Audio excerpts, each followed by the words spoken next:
Hey, Joe Soto here, and now we get to talk about how to use cold email outreach to get appointments. I promise you, you're about to learn some really new and interesting things about email that you didn't know were available to you, tools you didn't know existed, and a methodology to get in front of clients that is really, very simple but very effective if you just do the work. So let's get started. First of all, why should you use email outreach? Joe, shouldn't you be talking about Facebook ads and content marketing and all this stuff? The answer is yes. But if you want to blaze a fast trail to get in front of a lot of prospects very quickly, then I would encourage you to use email outreach and specifically to use it in a methodical way that I'm going to show you in this lesson. But understand that cold email is one of the best sales channels you could add to your business because if it's done well, you can generate a huge response rate to your inquiries and help you fill your pipeline quickly, like I've written here. Most people completely underestimate the power of it. They do it completely wrong. Let's talk about 7 reasons why most people fail. First of all, most people don't take the time to do the research that's necessary for cold email success. I'm going to show you how to do that research or hire somebody to do it for you. It's very simple. It's very inexpensive. It can be a little time consuming, which is why you might want to go to Upwork or Fiverr and get people to do it for you. But most people don't do the research. Number 2, most people don't personalize their outreach. I mean, I always say the number 1 tip I can give you for emailing anyone is to be human. Just be yourself. And if you can be human, then you will find that people will respond to that. Okay. I put it here that they use personalization in a way that's artificial or worse still, creepy rather than motivating. So I'm going to show you some templates so you avoid that. Number 3, they don't send out at the frequency needed to make an impact. Most people go, I emailed Joe 20 businesses and nobody responded, so guess nobody's interested. That's not even anywhere close to the activity that you should be sending out. Quite frankly, for every 100, 200 people that you personally send an email to, you should get a few responses from that, and you should get even 1, 2, 3, or 4, maybe even more appointments with it. So it's worth doing the research. It's worth personalizing so that way you can be confident that the frequency will make an impact. But also, I can't believe how many people send an email and then they never follow up and send another one. Most people don't commit to improving their writing, following up as needed, or measuring their performance in order to reach the goals, like I was just mentioning about following up. But other people maybe don't take it that seriously. I would encourage you to start studying copywriting because that's the most important skill that you could learn besides people skills and people selling one-on-one, the ability to sell one-on-one. Besides the ability to sell one-on-one and have a conversation that turns into a new client for you, the most important skill besides that, in my opinion, in this business to be a digital marketing consultant is to be able to write good copy. So study it. Number 5, their messages are too long. Nobody wants to read long messages. Everyone's busy these days. Messages that are too long just won't get read, and I'll explain more about that in a moment. Number 6, they fail to capture the prospect's attention. You have 7 seconds, maybe less, to make a first impression. Don't waste that opportunity being boring with unengaging email copy. If you follow my templates, you won't have to worry about that. Number 7, they try to do too much with a single message. Multiple calls to actions, images or links, recommended resources. All too much stuff distracts the prospect and it prevents them from taking any action. You want to keep your initial ask easy and friction-free, and I'm going to show you how. The first thing you want to do is you want to start with this 2-step outline. Figure out what's your ask, what are you going to offer, okay?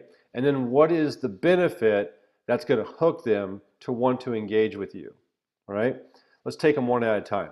You want to start with determining what's going to be your ask, okay? What's your offer in your email? Your first cold email isn't the right moment to ask for a sale. Just like you wouldn't propose marriage on the first date, your first cold email should just set the stage for a long, profitable relationship. Oftentimes, it's just an introduction to you. Then the follow-up would actually be the ask. But the framework of how we're structuring this lesson, let's just start with the ask. A low-friction ask actually means anything that you would put as an offer that wouldn't take a lot of commitment from them, and it causes little to no friction. So, for instance, viewing a quick video. That's why video assessments work so well, or video audits. Arranging a time for a demo. People love demos if it's paired with a great hook to why they should watch a demo. If you tie it to a good benefit statement. Checking out a case study. People like to see case studies within their business and industry to see how they can relate or how they can improve. Or just simply going for a time to speak to them, setting up a time for a call.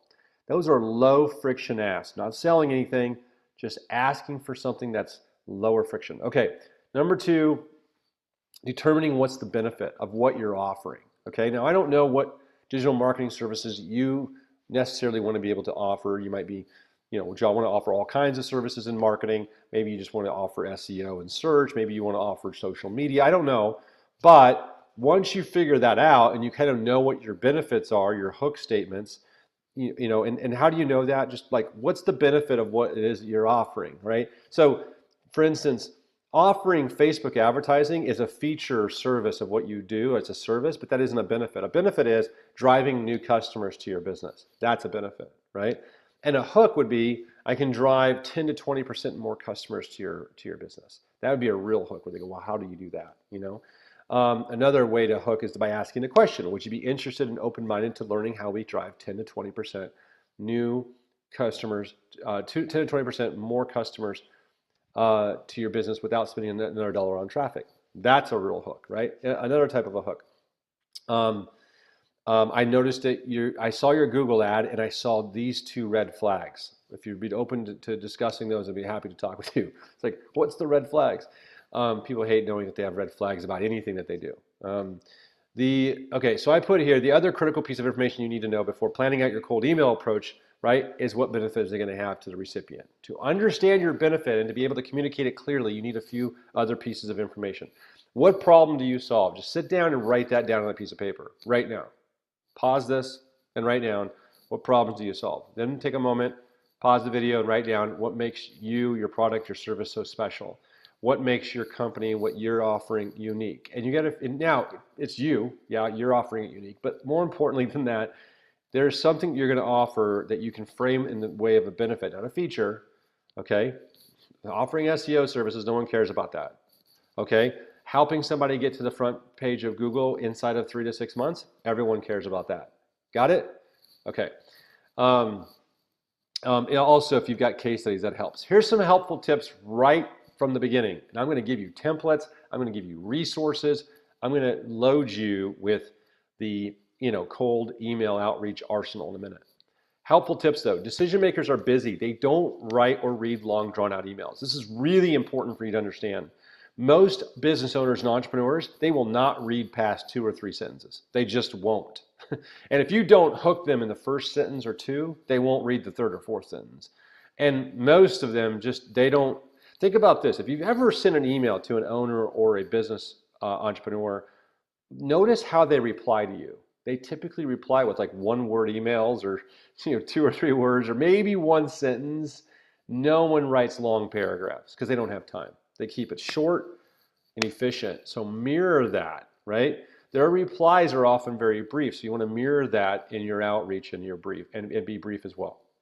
Lastly, if you can't write it in 2 to 4 sentences, edit it until you can. If you can't say it that fast, you got to re-edit it. Okay, I'm going to introduce you to 5 different email structures that you can test. And by the way, there's like 10 or 20, but here's 5 of my favorite, okay? Number 1, the 3-sentence email. Number 2, the problem hook solution email. Number 3, the helpful resource email. Number 4, the audit or assessment email, whatever you want to call it. The challenge email is number 5. Let's walk through each one. The 3-sentence email, introduction, hook, and ask, okay? You could take this as a template and rearrange it. We'll make this slideshow be the handout for this lesson so you can just like cut and paste from the PDF these templates, but I encourage you to write your own from freehand on a Word document. So you might say, hey James, my name is Joe Soto, and I'll keep this quick, okay? Now I like that because, by the way, because they want to know you're going to be quick, okay? I'm the founder of a company and a process that helps business owners like you get a much better return from your Google advertising. I saw some red flags with your ads, okay? Now, that's my hook. Like, what? Okay, first of all, the hook's a benefit, but I've also hooked them with the red flag statement, which I really love to throw that in. Number three, then, are you open to having a conversation? Here's the ask, where I can share some immediate ideas I have that I'm confident I can help you with and you'd want to know about. Now, I wrote this myself in kind of my voice. I mean, this is how I write an email. It is just me and being a human. There's no fancy marketing in it other than the structure, right? Introduction. I'm going to hook them, get their, part of the hook's responsibility of your hook is to get them curious or get them excited about a benefit you might be able to help them with, okay? That's it.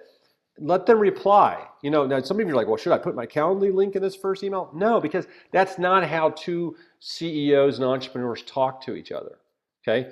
A consultant might send the Calendly link when the person replies and asks for a good time then, or says, here's a couple of times at work.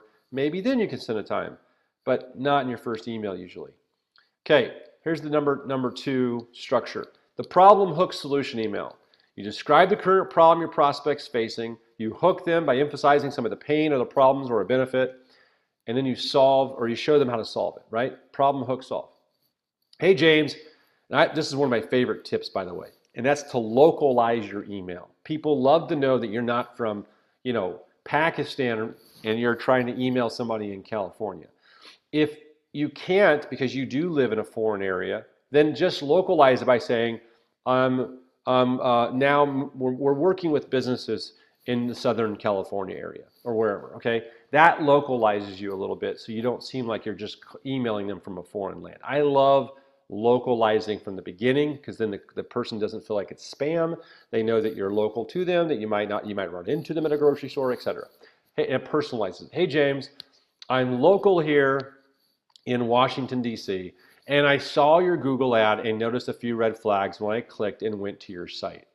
I'm confident in an idea I have to help you convert more of that site traffic into leads and customers. Are you open to having a conversation to discuss? Then you give it your signature. That's it. Get it? So the problem is I noticed some red flags when I saw your ad. The hook, and that's part of the hook too, by the way. The hook, though, is emphasizing a benefit here. I'm confident in an idea I have to help you convert more of this site traffic into leads and customers. Okay? Are you open to having, which is a conversation to discuss? Okay?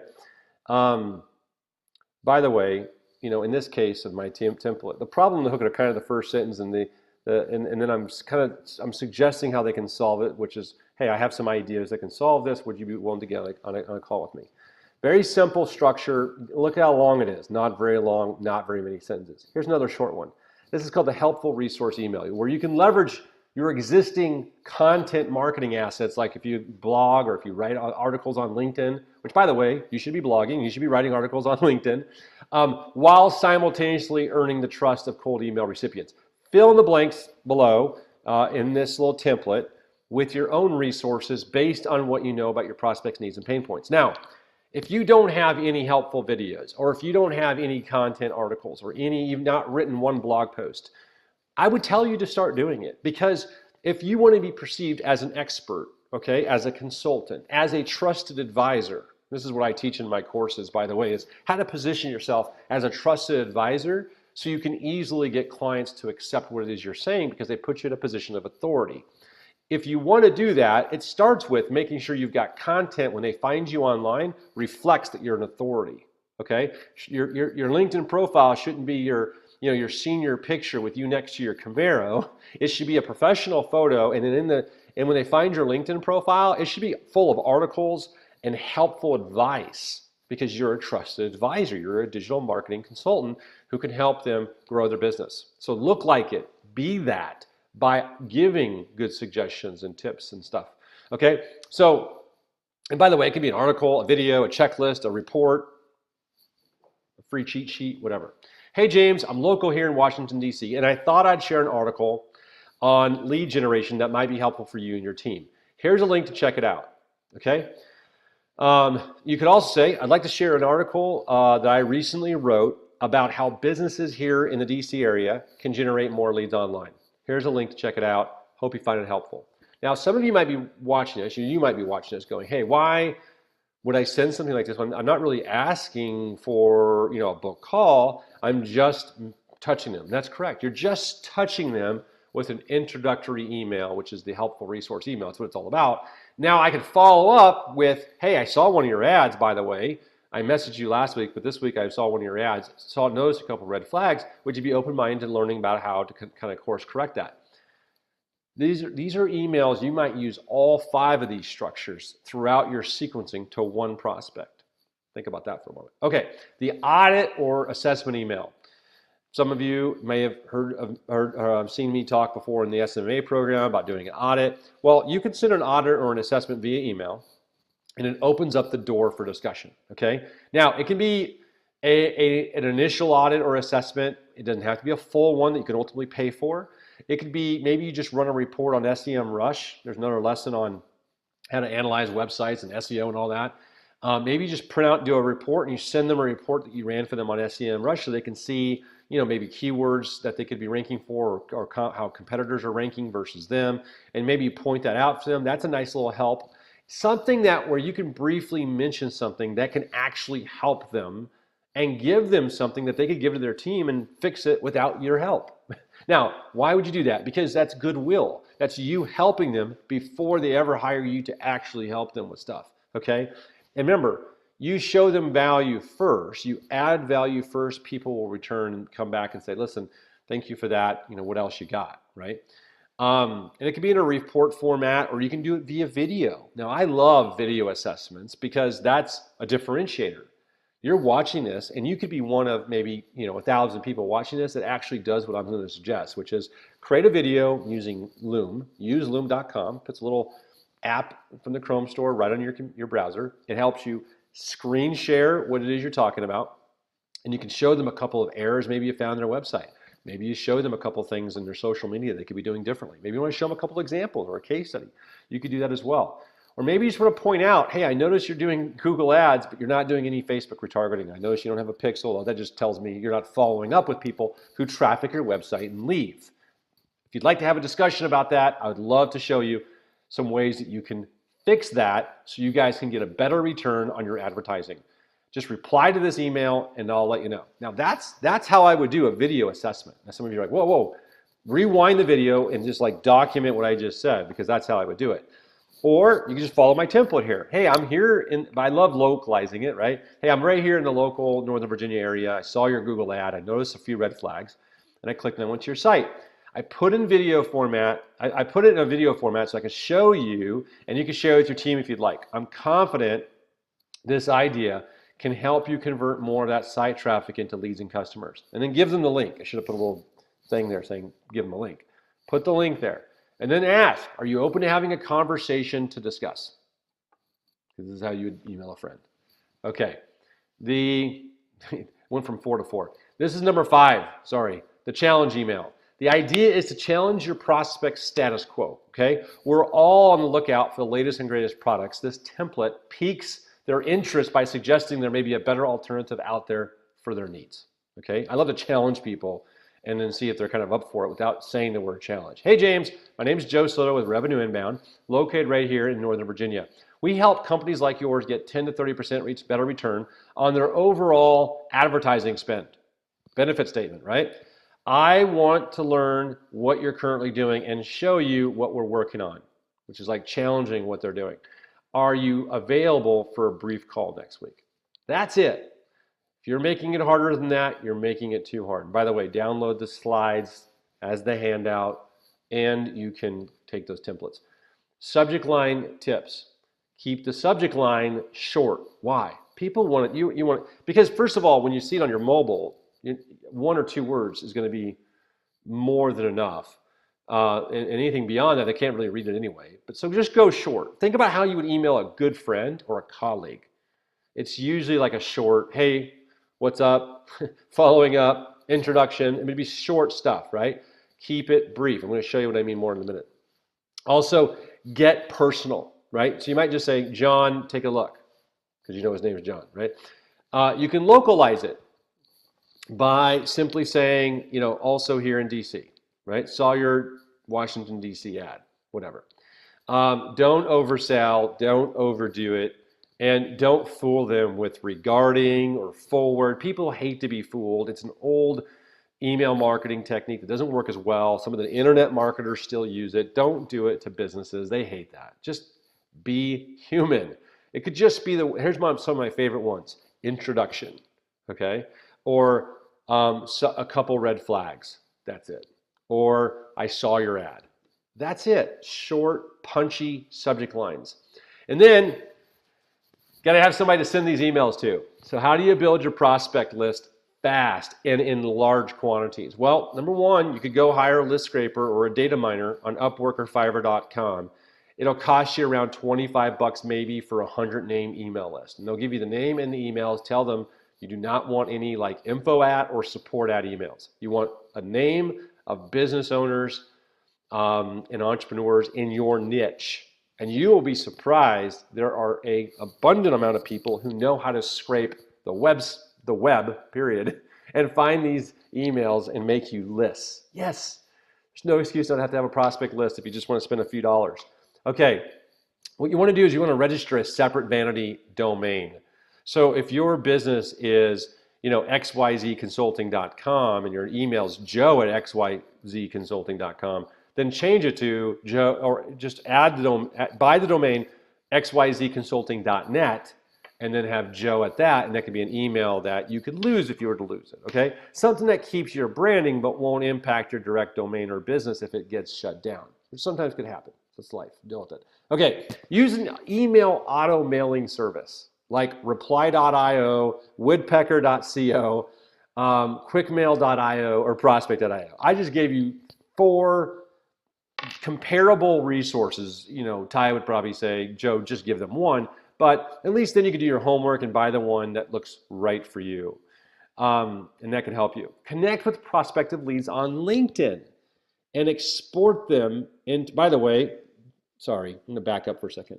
These resources, they'll do bulk email for you, and it's on their IP. They have their own deliverability guarantees.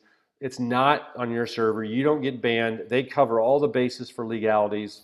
It's just smart business, okay? And they're inexpensive. You can also connect with prospective leads on LinkedIn, which I encourage you to do on a daily basis. If you're not adding people, it's funny, people go to LinkedIn, and if you're not on LinkedIn and you're a consultant, then you're not playing in the sandbox where your potential clients are, okay? So go to LinkedIn and get engaged on LinkedIn and get your, type in how to optimize LinkedIn profile, and you get your opt-in profile LinkedIn or optimized. Go to Google, go to YouTube. But then start reaching out to people who are your prospective customers. If you focus on IT support companies and that's your niche, go type in IT support company or vice president of IT support or president, and then type in IT support and find combinations. Find people who are your potential leads, okay? Or people who could refer you to your potential leads. Build that up. I think you can have up to 30,000 connections on LinkedIn. And then guess what? Unlike Facebook, unlike any other platform or Instagram, you can go onto LinkedIn and export all your connections into an email CVS file or CSV file. And you send that to Woodpecker or Reply.io or whatever service. You can upload it right in, okay? It's already an opt-in list because they're your connections. If you want to know how to do it, I actually put it all on the slide here, but in the handout, these will be clickable links and you can do it. Pretty easy. You can also Google it. Use the Instant Data Scraper Chrome plugin to scrape contact information from LinkedIn groups. I think this still works. I haven't done this in a while, but the idea is to join a bunch of LinkedIn groups of people who could be your prospective customer or client, or know and have roads that could lead into your prospective clients, okay? And then you can export their contact information from the LinkedIn groups just by adding this Instant Data Scraper. One of the most powerful sites out there is dataminer.io. It's data-miner.io, where you can extract data from any website in literally a matter of seconds. You can add it to your Chrome for free, but you can go to a website and you can extract data. This is great for directories, conference sites where there's conferences and they're having lots of attendees and they've got attendees or sponsors listed and so on. Other email auto mailing tools and resources, I mentioned these already. Reply.io, Woodpecker, QuickMail, SellHack. really important that you understand these are available to you, okay? And you want to evaluate these tools because most people aren't using these type of tools. But the ones that are the people who are getting tons of leads into their pipeline and getting clients fast. It's very important that you make sure you comply with the spam rules, company name, address, phone number, unsubscribe link. That all has to be in your email at the bottom, okay? And the good news is if you're using any of the services that I've recommended, like Reply.io or Woodpecker, they'll cover all the bases for you. And that's really important because you want to stay compliant. Now, I'm not a lawyer, so I don't know what country you're in, where you're watching this from. Go to your, countries and your states, spam rules. The bottom line is typically, at least in the US, I know it works like this. I think you might have to ask for permission in some countries like Canada. But in the US, you can, and in a lot of countries, you can send an initial email as a one-time email, as long as you're putting in that they can unsubscribe. You could also, and if they engage, they technically could be opting in, but one email outreach, definitely you're not spamming somebody. You're just introducing and emailing them from your own personal email account and making an introduction. That's not spam. Don't treat it like spam and it won't be spam. Keep your messages clean and not spammy, and you'll always be treated fair. If you've got questions, find me online. You can go to joesoto.net or on Instagram @JosephSoto, and I'm here to help. Hope this was helpful. All right, rock and roll.